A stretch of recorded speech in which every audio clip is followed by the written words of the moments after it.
তাবেদার মুক্ত বাংলাদেশে জনগণের ভোটে জনগণের কাছে জবাবদিহিমূলক একটি নতুন সরকার যাত্রা শুরু করেছে। দেশে গণতন্ত্র এবং মানুষের অধিকার পুনঃপ্রতিষ্ঠার এই যাত্রা লগ্নে আমি দেশবাসীকে শুভেচ্ছা এবং আন্তরিক অভিনন্দন জানাই। স্বাধীনতা প্রিয়, গণতান্ত্রিক আমি প্রিয়। জনগণের কারণেই দেশে আবার মানুষের অধিকার, সম্মান এবং মর্যাদা পুনঃপ্রতিষ্ঠার সুযোগ সৃষ্টি হয়েছে। আমি দেশবাসীর উদ্দেশ্যে একটি বার্তা দিয়ে বলতে চাই, মুসলমান, হিন্দু, বৌদ্ধ, খ্রিস্টান তথা দল, মত, ধর্ম, বর্ণ নির্বিশেষে পাহাড়ে কিংবা সমতলে বসবাসকারী এই দেশ আমাদের সবার। প্রতিটি নাগরিকের জন্যই এই দেশকে আমরা একটি নিরাপদ ভূমিতে পরিণত করতে চাই। একটি স্বনির্ভর, নিরাপদ, মানবিক, গণতান্ত্রিক বাংলাদেশ প্রতিষ্ঠাই বিএনপি সরকারের লক্ষ্য। প্রিয় দেশবাসী, ফ্যাসিবাদের সময়কালে দুর্নীতি, দুঃশাসনে পর্যুদস্ত একটি ভঙ্গুর অর্থনীতি, দুর্বল শাসন কাঠামো আর অবনতিশীল আইন শৃঙ্খলা পরিস্থিতির মধ্য দিয়ে নতুন সরকার যাত্রা শুরু করেছে। আইন শৃঙ্খলা পরিস্থিতির উন্নয়ন এবং কঠোরভাবে দুর্নীতি নিয়ন্ত্রণের মাধ্যমে জনগণের মনে শান্তি, নিরাপত্তা ফিরিয়ে আনাই হচ্ছে আমাদের সরকারের প্রধান অগ্রাধিকার। সারা দেশে জুয়া এবং মাদকের বিস্তারকেও বর্তমান সরকার আইন শৃঙ্খলা অবনতির অন্যতম কারণ বলে চিহ্নিত করেছে। সুতরাং জুয়া এবং মাদক নিয়ন্ত্রণে আইন শৃঙ্খলা বাহিনী সব রকমের কঠোর পদক্ষেপ গ্রহণ করছে। জনজীবনে শান্তি ও নিরাপত্তা নিশ্চিত করতে সরকার সর্বোচ্চ উদ্যোগ গ্রহণ করছে। দেশের প্রতিটি সাংবিধানিক এবং সরকারি বেসরকারি প্রতিষ্ঠান চলবে বিধিবদ্ধ নীতি নিয়মে। দলীয় কিংবা রাজনৈতিক প্রভাব, প্রতিপত্তি অথবা জোর জবরদস্তি নয়। আইনের শাসনই হবে রাষ্ট্র পরিচালনার শেষ কথা। প্রিয় দেশবাসী, আগামীকাল থেকে সারা দেশে শুরু হতে যাচ্ছে পবিত্র মাহে রমাদান। আমি দেশবাসীকে পবিত্র মাহে রমাদানের শুভেচ্ছা জানাই। রমাদান আত্মশুদ্ধির মাস। আমরা যদি আত্মশুদ্ধি শব্দটির মর্মার্থ উপলব্ধি করি, তাহলে এই মাসে মানুষের ভোগান্তি বাড়ার কথা নয়।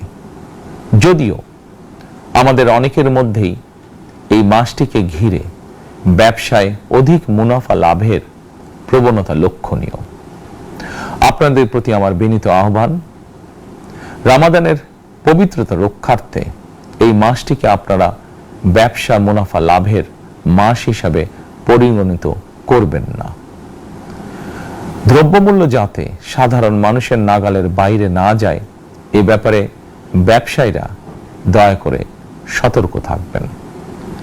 হাজারো প্রাণের বিনিময় একটি মাফিয়া সিন্ডিকেটের পতন ঘটিয়ে রাষ্ট্র এবং সরকারের জনগণের অধিকার প্রতিষ্ঠার অঙ্গীকার নিয়েই আমরা রাষ্ট্র পরিচালনার দায়িত্ব গ্রহণ করেছি। বিএনপি সরকার সকল ক্ষেত্রে অনাচার, অনিয়মের সকল সিন্ডিকেট ভেঙে দিতে বদ্ধপরিকর ইনশাআল্লাহ। ক্ষুদ্র, মাঝারি কিংবা ছোট বড় সকল ব্যবসায়ীদের প্রতি বর্তমান সরকারের দৃষ্টিভঙ্গি সহজ এবং স্পষ্ট। বর্তমান সরকার ব্যবসায়ী এবং ক্রেতা সাধারণ উভয় স্বার্থ রক্ষা করে প্রয়োজনীয় পদক্ষেপ গ্রহণ করতে চায়। সুতরাং সরকারের পক্ষ থেকে কি ধরনের উদ্যোগ গ্রহণ করলে বাজার পরিস্থিতি নিয়ন্ত্রণে থাকবে কিংবা ক্রেতা বিক্রেতা উভয়েরই স্বার্থ রক্ষা হবে, এ ব্যাপারে আপনাদের যে কোনো ধরনের পরামর্শ কিংবা অভিযোগ শুনতে সরকার প্রস্তুত। ক্রেতা বিক্রেতা গ্রহীতা এই সরকার সকলেরই সরকার। এই সরকার আপনাদেরই সরকার। আপনারাই ভোটের মাধ্যমে এই সরকারকে রাষ্ট্র পরিচালনার দায়িত্ব দিয়েছেন। আপনারাই এই সরকারের শক্তি। প্রিয় দেশবাসী, পবিত্র রমাদান মাসে রোজাদারগণ বিশেষ করে ইফতার, তারাবি, সেহরি এই সময়গুলোতে নিরবিচ্ছিন্নভাবে গ্যাস, পানি ও বিদ্যুৎ সরবরাহ পেতে চান। এই বিষয়টি নিশ্চিত করতে এরই মধ্যে আমি সংশ্লিষ্ট কর্তৃপক্ষকে নির্দেশনা দিয়েছি। অপচয় রোধ করে কৃচ্ছতা সাধন প্রতিটি মুসলমানের ঈমানি দায়িত্ব। অফিস আদালতে বিনা প্রয়োজনে কিংবা প্রয়োজনের অতিরিক্ত গ্যাস, বিদ্যুৎ, পানি খরচের ব্যাপারে সচেতনতা অবলম্বন করাও ইবাদতেরই অংশ বলেই আমি মনে করি। দেশের সকল সরকারি বেসরকারি কর্মকর্তা কর্মচারী এবং জনসাধারণের প্রতি কৃচ্ছতা সাধনের আহ্বান জানানোর আগে আমি সরকারের মন্ত্রী এবং বিএনপি সংসদ সদস্যদেরকে দিয়েই একটি দৃষ্টান্ত স্থাপন করতে চেয়েছি। বিএনপির সংসদীয় দলের প্রথম সভাতেই আমরা সিদ্ধান্ত নিয়েছি বিএনপি থেকে নির্বাচিত কোনো সংসদ সদস্য সরকারি সুবিধা নিয়ে ট্যাক্স ফ্রি গাড়ি আমদানি করবেন না এবং প্লট সুবিধাও নেবেন না। আমি আপনাদের সামনে বলেছিলাম রাষ্ট্র পরিচালনার সুযোগ পেলে বিএনপি সরকার মহানবীর ন্যায়পরায়ণতার আদর্শ অনুসরণ করবে। আমি মনে করি বিএনপির সংসদীয় দলের এই সিদ্ধান্ত ন্যায়পরায়ণতার আদর্শেরই একটি অন্যতম প্রতিফলন। প্রিয় দেশবাসী, বিভাগীয় শহরগুলিতে বিশেষ করে রাজধানী ঢাকায় যানজট অত্যন্ত নিয়ন্ত্রণহীন। হাটে মাঠে ঘাটে, অফিস আদালতে জনগণের ভোগান্তির শেষ নেই। জনজীবনের নানা ক্ষেত্রে জনদুর্ভোগ লাঘব করা না গেলে জনমনে স্বস্তিও ফিরবে না। রাজধানীতে জনসংখ্যার চাপ কমাতে বিকল্প ব্যবস্থা গ্রহণ করা জরুরি হয়ে পড়েছে। মানুষ তার নিজ জেলায় কিংবা নিজের বাসা বাড়িতে থেকেও যাতে সহজভাবে সঠিক সময়ে অফিস, আদালত, ব্যবসা বাণিজ্য করতে পারেন, সেই লক্ষ্যকে সামনে রেখেই সারা দেশে রেল যোগাযোগ ব্যবস্থা ঢেলে সাজানোর উদ্যোগ নেওয়া হচ্ছে। এই পরিকল্পনার অংশ হিসাবে প্রথমেই রেল, নৌ, সড়ক এবং সেতু মন্ত্রণালয়ের কার্যক্রম পুনর্বিন্যাস ও সমন্বয় করা হচ্ছে। আমরা মনে করি সারা দেশে রেল যোগাযোগ ব্যবস্থার সহজ, সুলভ এবং নিরাপদ করা গেলে একদিকে যেমন জনগণের শহর কেন্দ্রিক বা নগর কেন্দ্রিক নির্ভরতা কমবে, অপরদিকে পরিবেশেরও উন্নতি হবে। প্রিয় দেশবাসী, আমাদের চারপাশে সমস্যার শেষ নেই, তবে সমস্যার পাশাপাশি সম্ভাবনাও কিন্তু কম নয়। আমাদের বৃহৎ জনগোষ্ঠীকে যদি আমরা দক্ষ জনশক্তিতে রূপান্তরিত করতে পারি, তাহলে এই জনসংখ্যাই হবে আমাদের জনসম্পদ। আমরা নিজেদেরকে দক্ষ করে গড়ে তুলতে পারলে শুধু বাংলাদেশই নয়, বিশ্ব বাজারও আমাদের জন্য উন্মুক্ত। তথ্য প্রযুক্তির সিঁড়ি বেয়ে বিশ্ব এখন কৃত্রিম বুদ্ধিমত্তার যুগে প্রবেশ করেছে।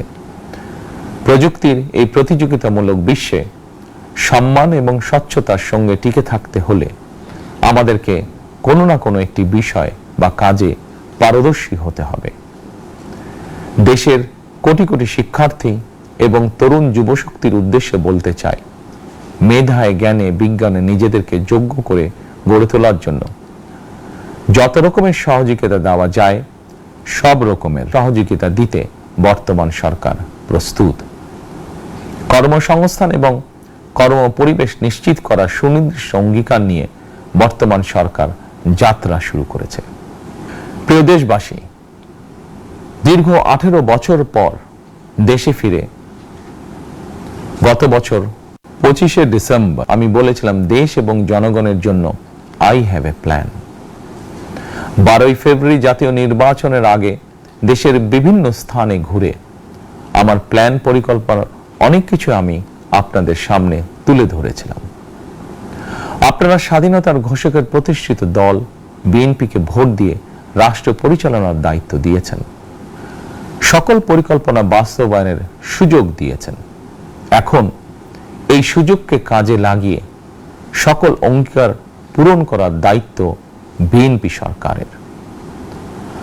আমরা আমাদের পরিকল্পনা এবং প্রতিশ্রুতি বাস্তবায়নের কাজ শুরু করে দিয়েছি ইনশাআল্লাহ। অঙ্গীকার পূরণের এই যাত্রা পথে আমরা ভবিষ্যতের দিনগুলোতেও আপনাদের অব্যাহত সমর্থন প্রত্যাশা করি। প্রিয় দেশবাসী, সরকার প্রধান হিসাবে আমি দেশবাসীর উদ্দেশ্যে একটি বিষয়ে প্রতি দৃষ্টি আকর্ষণ করে বলতে চাই।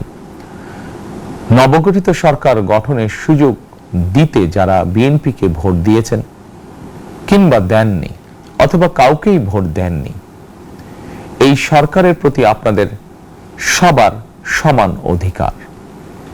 বিএনপি সরকার বিশ্বাস করে দল মত ধর্ম দর্শন যার যার, রাষ্ট্র সবার। এই দেশে এই রাষ্ট্রে একজন বাংলাদেশী হিসাবে আপনার আমার আমাদের প্রতিটি বাংলাদেশী নাগরিকের অধিকার সমান। প্রিয় দেশবাসী, আল্লাহ আমাদের সবাইকে নিরাপদ এবং সুস্থ রাখুন। আল্লাহ আমাদের সকলকে ইতিবাচক পরিকল্পনাগুলো বাস্তবায়নের তৌফিক দিন। পবিত্র রমাদান মাস শুরুর শুভ লগ্নে আল্লাহর দরবারে এই নিবেদন রেখে আমার বক্তব্য শেষ করছি। আল্লাহ হাফেজ। বাংলাদেশ জিন্দাবাদ।